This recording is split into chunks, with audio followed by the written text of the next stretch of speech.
Assalamualaikum mga kalam. So ngayon nandito nga tayo sa Quiapo at alam nyo ba na mayroong masarap at sulit na kainan dito na matatagpuan lamang malapit sa Golden Mosque. So makikita nga pala ito sa labas ng Muslim Town at nasa tabat ito ng BDO at makikita nyo dyan ang nakalagay na Mrs. Unlimited Cafe and Restaurant. So tara, pasukin natin yan.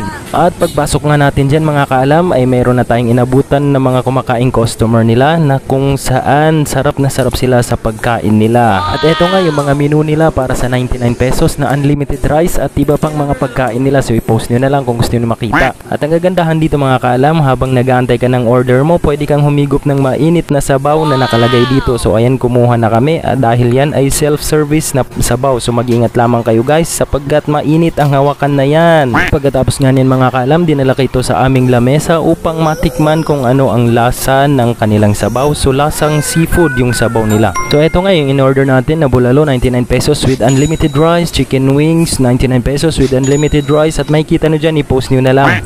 At habang inaantay nga namin yung order namin, kitang-kita namin ang pagpasok ng iba't ibang mga customer na kung saan hindi may kakaila na talagang trending talaga ang kainan na ito. At napakasarap man ang halian dito mga kalam sapagkat meron silang naglalakihang mga aircon na nakapaligid dyan at kitang-kita naman natin yung mga customers na nag-i-enjoy sa pagkain at pagkukwentuhan dahil sa malamig at masarap na pakiramdam sa loob ng kainan na ito. Nice. Perfect. At makalipas nga ang ilang minuto ay sa wakas dumating na rin ang ating iniintay na order. At ayan na nga, nilalapag na ng ating butihing waiter ang ating mga order. Andyan yung bulalo natin na siksik sa karne at gulay at mayroong pang mais. So ayan naman yung chicken wings na 3 hiwa ng manok at talaga namang nakakabusog. At yan yung kanin natin na mayroong corn at garlic. Eto naman yung pita pie, crab and corn at ang creamy spaghetti. At syempre hindi mawawala ang drinks natin na iced tea at isang ice red tea.